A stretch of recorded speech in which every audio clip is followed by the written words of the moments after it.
Wouldn't it be nice to get on with me neighbours? But they make it very clear they've got no room for ravers. They stop me from grooving, they bang on the wall. They're doing me busting, it's no good at all. If I could introduce my interesting panel. To my right, Susie Broom from Mackinson Dapice. Dapice. I say Dapice, and everybody says stop pretending to be Italian. Mackinson Dapice and Dapice. I'm off to a great start here. Chris Moane from Integrated Consulting, who is a very interesting person. Now, I should say that Susie's a lawyer. She's also very interesting. Chris is interesting in a different way because he understands strata buildings literally from the foundations up. He's a building engineer at heart and by trade, but he's also embraced the strata industry. Michael Courtney, who is mediation manager for fair trading. So when things get out of hand, he's the man who's going to calm us all down and make us see reason. Yeah. Natalie Fitzgerald is a young strata manager of the year last year. And among her lot owners that she has to deal with is a certain Russell Crowe, so I think she's capable of anything. And right at the end there's Stephen Goddard, who is also a lawyer, but today he's actually representing the Owners Corporation Network, who are the peak body for owners and executive committees and owners corporations in New South Wales and other bits of Australia as well. So could you please welcome my guests. Michael, is mediation a complete waste of time? Thank you. No, it's not a complete waste of time. Look, mediation is there's a lot of benefits in mediation. It's not a cure-all, and as you all know, strata is about community. It's about living with people. The mediation does two things. It gives an opportunity for you as the owners to try and work out how you want to work together as a community. It also is an opportunity to get information about the legislation, which can clarify rights and responsibilities. If the matter does need to proceed to adjudication, it can give a clearer indication of the evidence that's needed. And it's about common sense. If you're going straight to the tribunal, it's about the law, and it's about the letter of the law, and often that is arguable points that really miss the guts of what the issue's about. Mediation can seek to address that. In many cases it's successful. It's not always successful, but it's certainly something to be given a fair chance. Stephen, you're known in legal circles as the great mediator. But you're representing owners today. How do you feel about mediation in the system? I certainly agree that mediation is an opportunity for people to discover whether they can resolve their conflict together. Mediation only works if people are trying to work to an outcome. But the Strata Schemes Management Act requires mediation as the first critical step to any dispute resolution. If you haven't mediated, you can't move to the next step, which is called applying for the orders of an adjudicator, and then after that step, you're then able to go to a hearing in the tribunal. If there's anything that might prove to be a waste of time, it's that middle step called adjudication. If parties are unable to come to an outcome during the mediation process, what they really need is to go to a tribunal, have a hearing, and have someone resolve the issue for them. And it might well be that the adjudication process that we're currently playing with within our dispute resolution process could be the waste of time. Right, you're talking about the paper adjudication. Yes, I am. And if you don't have all the right forms and all the right bits of paper, then there's a very good chance the adjudicator will just bounce your argument. Natalie, do you have much experience with it? Satisfactory experience with mediation? I have. I'd say probably 70% of mediations can resolve an issue. If nothing else, then both sides feel like they're being heard and that they've been able to have their say and make the other person listen. And often having that third party with no emotional attachment to any of the issues can provide people the other side of the story that perhaps they hadn't considered before they got in that room and really listened to what the other person was trying to say. It's only going to work if both parties genuinely want it to work. However, if they just go in because it's part of the process and they have to be there, then you're going to end up doing adjudication. Right. Chris, mediation or intimidation, which is your preference? You're not encouraging to intimidate people, do you?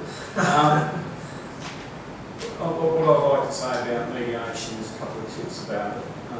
Move to it as soon as you can. Don't leave it to the point where you're both throwing the dead chickens over the back fence. Mediation is actually only when the parties want to resolve the issue, and I think people leave far too long being frustrated. It becomes personal, and then you try to set them together. It just, and I attend hundreds of them every year.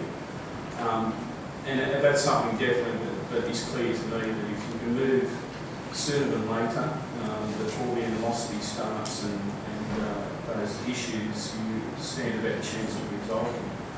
I tend to agree with both Jimmy and Stephen in regards to the adjudication orders. They're written only, so someone goes and gets a solicitor to put a fairly slick document together, and you're there trying to make a submission to an adjudicator, and you don't lay it out quite as well as you would like, or you miss the law issues, or so even though that's a process that occasionally has success, it can be somewhat difficult. And then you find yourself at the tribunal, and the next minute you've got lawyers and you're involved with this, and what are we talking about? We're talking about someone leaves a side gate open every day, so keep it in perspective and try to move to mediation as soon as you can. Susie, the lawyer, feel free to stand up. Well, thanks. Excuse me if I just stand back. Mediation can be useful, and the use that you get out of mediation is probably directly related to your preparation for mediation and your willingness to have open discussions with the other party. Be aware, and Stephen's touched on this, that if you are the party who is agreed and therefore applies mediation, you must attend mediation.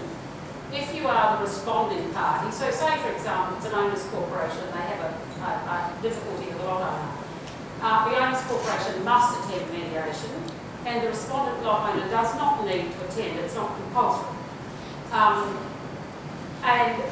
But if we're acting for an aggrieved party, and say the aggrieved party on this occasion is an owners corporation and the lot owner has applied for mediation, the owners corporation doesn't have to attend mediation under the legislation, but we always say go, attend, because it is an opportunity to prepare yourself by obtaining information from the other side. It may settle at mediation, and I have mixed experiences about that. Mediators can't force you to make a decision, and also the legislation really at mediation is not revealed. Mediators don't opine about the legislation because they can't.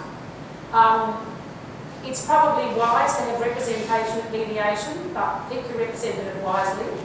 Mediations can go on for hours. My attitude to mediation is when I walk into a mediation with a client, I know within half an hour if I'm dealing with a party on the other side who is ready to deal. If they're not ready to deal, I say to my mediator, there's no point us dealing. All I'm doing is running up my client's costs and I'm not prepared to do it. But go to mediation with an open heart. Put your cards on the table. It's supposed to be confidential. Be a little bit canny about that in the sense that I always take notes of mediation because I want to know what my client is facing by way of an obstacle in terms of the aggrieved person, whether it be a lot owner or whether I'm acting for an owners corporation and it's some other party, or sometimes acting for lot owner. So the short answer is yes, it can be useful. Don't throw it away, and always attend, because a little information is better than none at all. Thanks, thanks. In relation to adjudication, again, the better prepared you are, the better chance you have of a successful outcome. So be prepared. No, I didn't. Thank you for that. I didn't say how you can ask questions. If you've got a question that you want to ask at any point, just raise your hand, and there is a roving microphone that will find you. So if anybody's got any questions, here we are, gentlemen, right down at the front. Right down at the front. And the microphone's at the back.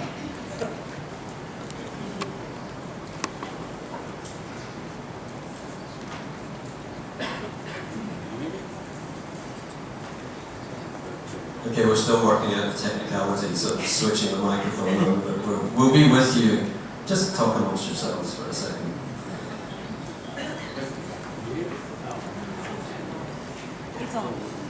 It's on. They might need to get a sound level. Hello? Yep, we can hear The you. question I wish to ask is, with mediations, there's usually two people. What if you can't get the other person to come to mediation? What are you open? What other avenues are open to get that person to mediation? I think I can probably answer that, which is if they won't come to mediation, then you move on to the next step, which is adjudication. It's as simple as that. You know, even if they do, as I know personally, people will turn up at mediation or send their solicitor, and the solicitor will say, I have not been given instructions to change our point of view. They've fulfilled their duty under the law to be there, but they haven't actually taken part in mediation. You have to attend, you don't have to participate. That's very nice. Yeah. The mediator should be at least instructing the parties that they need to explain their issues, what they're hoping to achieve. So there's at least that basic level. Right. Yeah. It's not an opportunity really just walking the door saying, here I am, I've attended, and walk out. It's got to be a minimum level. But to answer your question, if one or other parties decide that they don't want to deal, then we move on to adjudication, which is the bit that we do want rid of. Gentlemen, back here. Yeah, thanks. What I wanted to say is one of the problems is that a single lot owner against an owners corporation is in hiding to nothing, because if you've got a recalcitrant owners corporation or executive committee who refuses to mediate, wishes to appeal an adjudication, wants to take the matter then to the CTT, and then sits on a pool of funds of the owners seeking funds or admin funds, they appeal to the Supreme Court. A single lot owner is bound to lose. No single lot owner can deal with that. Otherwise, the whole fair trading process is really a waste of time. Yeah, I mean, I'll take that as a statement. Yeah, that's a good point. Susie just pointed out that the initial appeal on an adjudicated decision is to CTT, is the district court. Yeah, you're up against it. It's still expensive for a lot owner though. Yeah, it is, and there is an unfairness built into it. Although I've had experience where a multi-millionaire lot owner just kept suing the executive committee. I'm getting signals from the end of the table. I just wanted to say that a very simple fact. Conflict costs. There's a human cost to conflict, an emotional cost, and there's a financial cost. And that cost of conflict is, although you feel as a strata owner, as the single lot, how can this happen to me? It's the same sort of emotional and financial cost as you have in safe handed law. I don't agree that a single proprietor cannot be successful in a dispute process. There are many examples. But at great cost. But at great cost. And if somebody tells you that conflict resolution is cheap, look the other way. There's always plan B, of course, moving. Actually, that is not an acceptable answer. And I accept you because the purchase of a lot is an enormous store of wealth, it's an enormous commitment, and if there's something happening in that building, there's a compromise of your integrity and the legislation, how is it possible it can happen?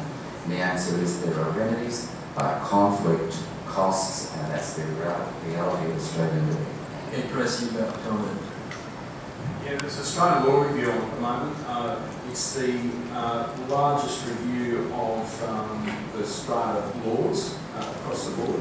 It's actually an all governance review. It's taken in homeowners, line builders licensing, Home Building Act review, Builders Professional Board.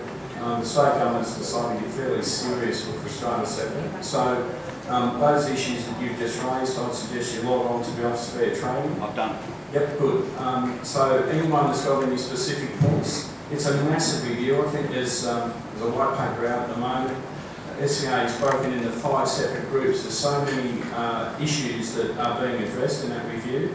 Both the OC and the SCA have a major input into that. So hopefully we'll see some sensible changes coming from that. I know that that is an issue that is definitely being addressed, and that is, how do we create a fairness in the process of these issues about putting one party or the other to a financial burden.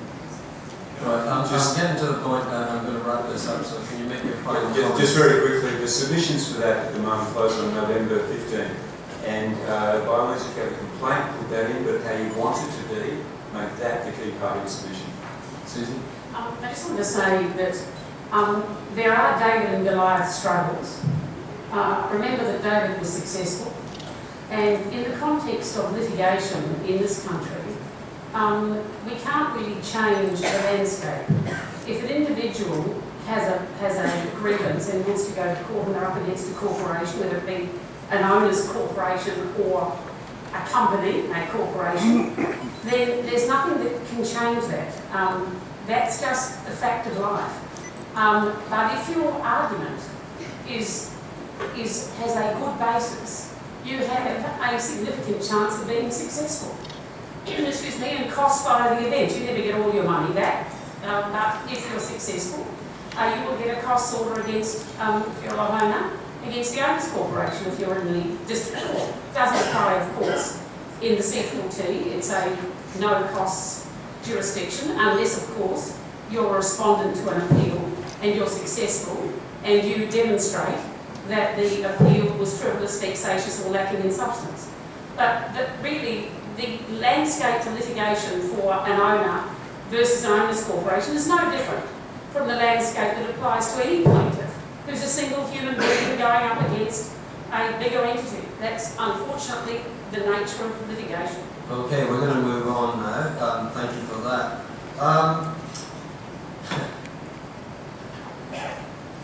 Here's a question. You bought into a new unit, or you bought off the plan, and you become aware that there are defects. Who do you call first? A lawyer, a strata manager, a building consultant, your agent, or an estate agent, or maybe you write to that guy at the Sydney Morning Herald and see if he can help out. Natalie, what would your advice be? The first protocol, I suppose, is just strata manager who's going to ascertain whether it's an issue throughout the building or it's a significant problem in one apartment. What I always say to people when they call with that is, first of all, don't panic. There are always going to be defects in a new building. That's reality. The question we need to establish is the extent and how they're really truly going to impact on day-to-day life. Are we talking major things like waterproofing, in which case we need to deal with it and get it fixed and shoot builders? Or is it that you've got a hairline crack and it's not great, but let's just paint over it?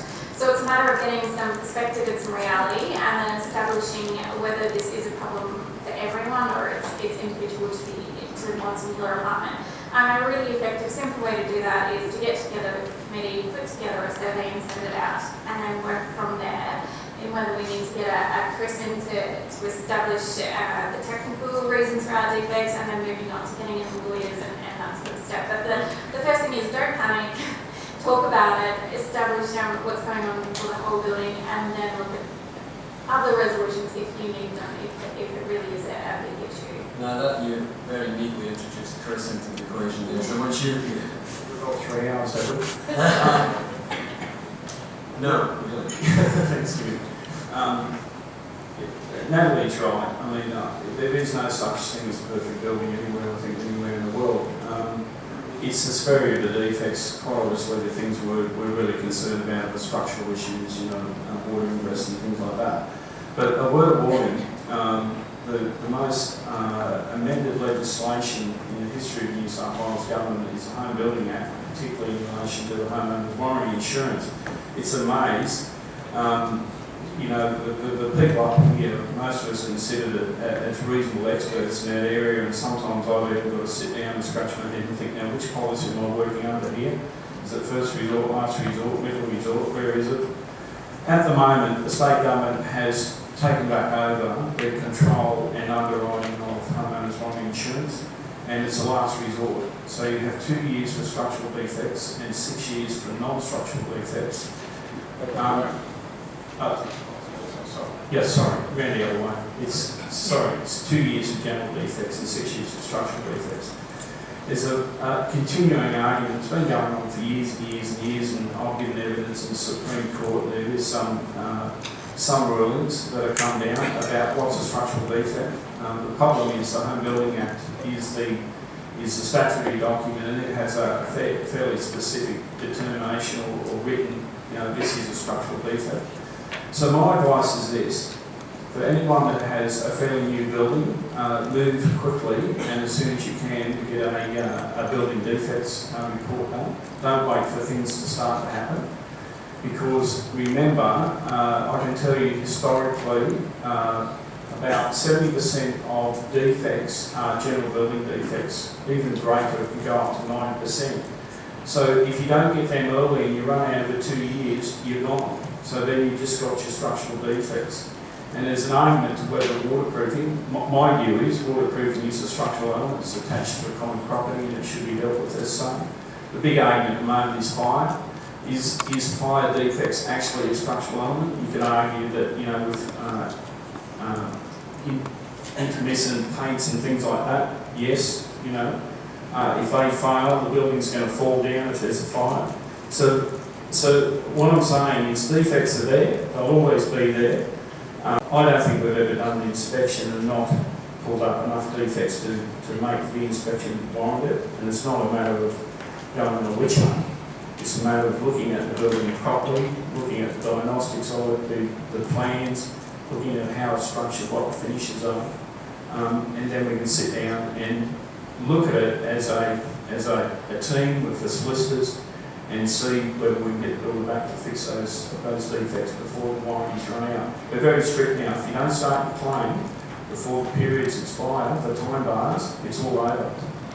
Can I just Say something on that. just open this out a bit, because I mean it has been mooted recently, if only by me, that there might be an argument for putting, let's say, a 1% surcharge on the price of a new apartment, and that 1% then goes straight into a sinking fund to deal with the defects that we all know are going to be there. Mr. Goddard, do you have a view on that? Yes, I do. A 1% surcharge on apartments to fix building defects. I would call that the get out of jail card for bad building. There was a time in our history when we could build new buildings, 85% of which were not defective. What happened in this state and in other states in our Commonwealth is we created this private certification process, which means that in our country we are no longer delivering the Building Code of Australia in our new buildings as they are constructed. To put this remedy of 1% surcharge onto the cost of the building to have a pool of money to fix the defects is saying defects don't matter. Having Jerry build the building instead of Bob is okay. I say no to that. And the terrible tragedy of what happened in Bankstown very recently is a serious wake-up call for all of us to realise that the failure to certify buildings correctly rather than negligently in the construction is a serious threat to life safety. The Owners Corporation Network is now developing a policy and submission to government that certifiers who produce false certifications. We don't want them to have professional indemnity insurance. We're not worried about 3 strikes and you're out anymore. There should be criminal charges attached to certification or of compliance that results in a manslaughter outcome. Can I just jump in here?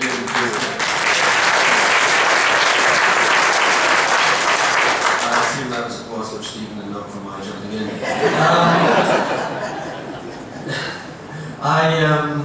I just want to point out that the OCN are running a seminar next Saturday morning, and it's about specifically buying off the plan. Yep, I'm getting nods. ocn.org.au.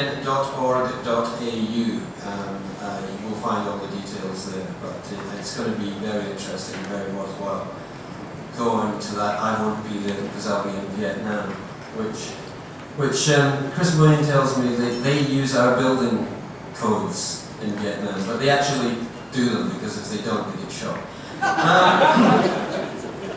No defects in Vietnam. They have the right policy. What did we do wrong? We're having a private conversation up here. Here's an interesting. I'm going to ask Michael this one. Do you think we're heading to a 2-class strata system? Not the rich and the poor, but the savvy and the blissfully ignorant. Yeah, well, if it is, it would be a vast, there's a very, it'd be like the 2%ers. 2%ers would be savvy and 98% aren't. One of the biggest problems we face as fair trading is the ignorance of the legislation, the rules and requirements. 72,000 schemes in New South Wales, and the vast majority don't really know the rules, the obligations, until something goes wrong. So that is a priority for us of somehow trying to get that information out there. And then it's a question of the other biggest problem really is owner apathy. You have all the rules and all the regulations, but if owners don't get involved, there is no point. And that, if you've got any ideas on how to overcome that, that is the greatest challenge that we find. Any questions? Yeah. Yeah. Just while we're going, the OFT, by the way, has a brilliant document. It's been out for 10 years. It's written in Strata. Pull it down off the website. It really gives you, there it is. I support that document immensely. I think it's a great thing. Also, SCA has a free executive committee training program, which again for executive committees to understand, just to get that grasp. I'm on a committee for the first time. What's my roles? What's my responsibilities? Excellent free tool for them. Okay. Thank you, Jimmy. When I first joined Strata Living, I assumed when I went to the first meeting that in fact the Strata managing agent, Natalie, was the person who was going to tell me what the legislation was. And I think that's true of a lot of owners corporations, particularly their EC meetings and so on. They are really looking for expertise in this area from the people they employ. Now, is that unreasonable? Also, can't we expect from our Strata managing agent the kind of authoritative stance that would persuade some of the owners that in fact they had to comply? Okay, Matt, with that directive, that's right. Park outside your door. Okay, first of all, absolutely, it's reasonable for you to expect your strata manager, especially at a meeting, to be able to answer your questions in relation to the Strata Schemes Management Act in particular. Obviously, there's lots of pieces of legislation which governs the strata schemes, but at the end of the day, that's theoretically what your strata manager should be doing all day, every day.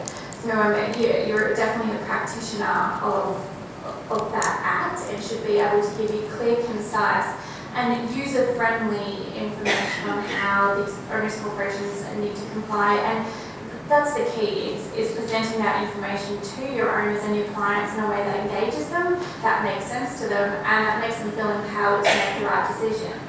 In terms of strata manager being authoritative, I I take a bit of a different stance. I don't think it's my position to stand in front of my clients and say, do this because you have to. I think it's my job to stand there and say, these are your obligations, these are your rights, and these are your responsibilities. Now you're informed, you're empowered, and it's now up to you to make a decision, not for me to tell you what to do. That's not my job. My job is to make sure that you're on the right path, if you've got the information you need, and that you can feel confident that what you're deciding to do is correct. Okay, I want to open that whole idea out a little bit. I'm going to take a poll of you guys. How many people here think that office bearers in executive committees should have to have some kind of training? It's quite a lot. How many of you think everybody in the executive committee should have to have some kind of training? Okay. How many of you think you should have to pass a test before you get to buy an apartment?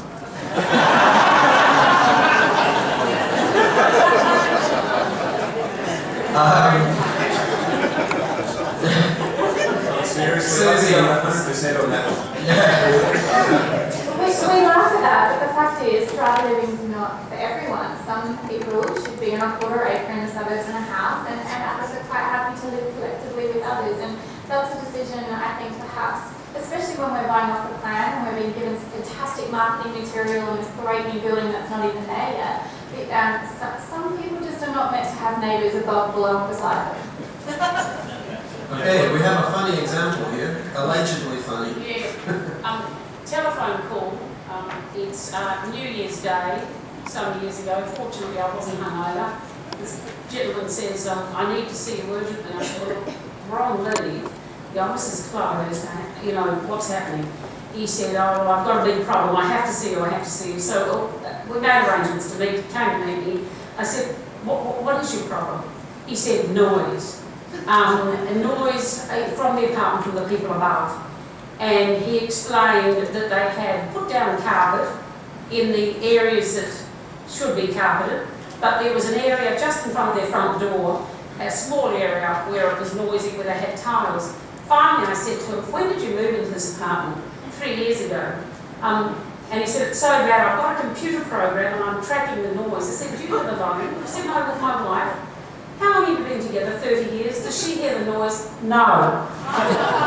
My God. So she was quite happy, strata living, and he was actually inherently unsuitable. I've come down to a broad category of inherently unsuitable people for strata living: retired actuaries and retired judges and retired lawyers. Okay, I'm going to put one. Can I just ask one quick question following what the lady up there said and Matthew said? Yeah, there's a microphone heading towards you at a great rate of knots, and there it is. Can I just pick up a point that the lady on the right raised with Natalie, and it's this: what happens if your strata managers have a poor understanding of the legislation? Find new ones. Find new ones. In all seriousness, unfortunately, and this is an issue SDA are taking on. There's not a great deal of qualification requirements to become a strata manager. It's, rather than making it more difficult with the legislation, the government's made it easier. SDA are rolling out an accreditation program, which is a fantastic opportunity for lot owners to find strata managers that have gone through an accreditation process. But in all seriousness, if you're not happy with the service you're receiving, and it's a service industry, then leave. There are many, for every bad strata manager out there, there is a good one. So it's just a matter of, I know it's not an easy process, but it's a matter of finding the right person and the right business who take the responsibilities as your strata manager seriously and train their staff to be informed. I'm just, Susie just pointing out, one of the first things you need to do is get somebody to look at the contract that you have with your strata manager, because it may have all sorts of inclusions that make it very, very difficult, at the very least very complicated to get rid of them. So that's something that you should, and this is something you can't do as an individual. It has to be the executive committee and the owners' corporation. I'm good. Can I just, one of the proposals in relation to the strata review is that provisions similar to the caretaker provisions are brought into strata managing agents. As we said, many agents do a very good job, For those that don't, the owners corporation should be able to seek orders to terminate the contract with money orders for specific performance. So that is something that's out there under discussion.